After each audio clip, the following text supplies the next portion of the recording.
Price the Lord. ஹல்லேலூயா. இன்று நம் ஆண்டவராகிய இயேசு கிறிஸ்து உங்களுக்கு தருகின்ற இறைவார்த்தை 1 சாமுவேலின் புஸ்தகம் 30ஆம் அதிகாரம் 18வது வசனம். அதை நீ பிடித்து சகலத்தையும் திருப்பிக் கொள்வாய். Amen. Hallelujah. Praise the Lord.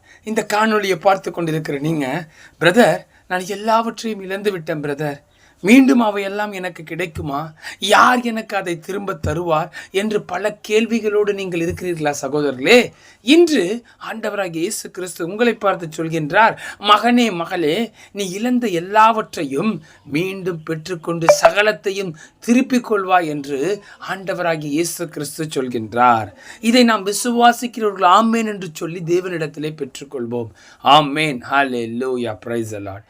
இங்கே நாம் வேதத்தின் வழியாக இதை நாம் பார்க்கும் பொழுது, தாவீது இஸ்ரவேலின் ராஜாவாகிய சவுல் தன்னை எப்படியாவது கொன்று விடுவான் என்று சொல்லி இஸ்ரவேல் தேசத்தை விட்டு பெலிஸ்திய ராஜாவினிடத்திலே வந்து அடைக்கலம் புகுகின்றான். அங்கே பெலிஸ்திய ராஜாவினிடத்தில் அநேக நாள் தங்கியிருந்து அவனுக்காக வேலை செய்பவனாக இருக்கின்றான். இவ்வாறு இருக்கும் பொழுது பெலிஸ்தியர்கள் இஸ்ரவேலருக்கு விரோதமாக யுத்தம் செய்ய செல்லும் பொழுது தாவீதும் அவர்களோடு செல்ல முற்பட்டான். அப்பொழுது பெலிஸ்திய அதிபதிகள், இந்த தாவீது ஏன் நம்மோடு வருகின்றான்? சவுல் கொன்றது 1000, இந்த தாவீது கொன்றது 16,000 என்று நம்ம கேட்டிருக்கிறோமே.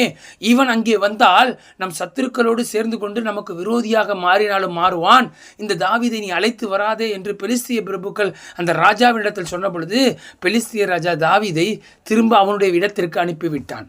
தாவீது மீண்டும் அவன் தங்கியிருந்த சிக்லாக்கு வரும் பொழுது, அங்கே அவன் வந்து பார்க்கும் பொழுது அவனுடைய மனைவி, பிள்ளைகள், அவனுடைய எல்லாவற்றையும் அமலேக்கியர் சூறையாடி எடுத்து சென்று விட்டனர்.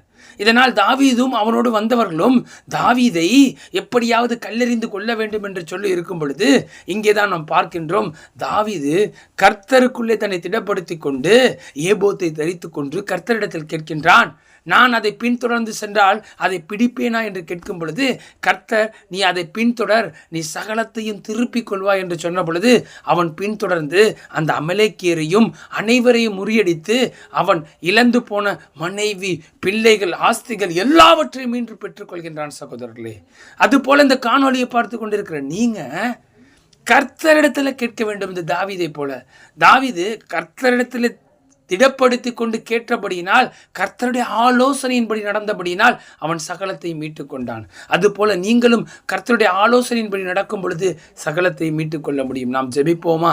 ஸ்தோத்திரம் தகப்பனை, துதிக்கிறோம் அப்பா, உமக்கு நன்றி செலுத்துகிறோம் அப்பா. உம்முடைய பிள்ளைகளுக்கு சகலத்தை நீ திருப்பி தருவதற்காக நன்றி செலுத்துகிறோம். நீரே பொறுப்படுத்தி வழி நடத்த வேண்டும். இயேசுவின் நாமத்தில் ஜெபிக்கிறோம் பிதாவே.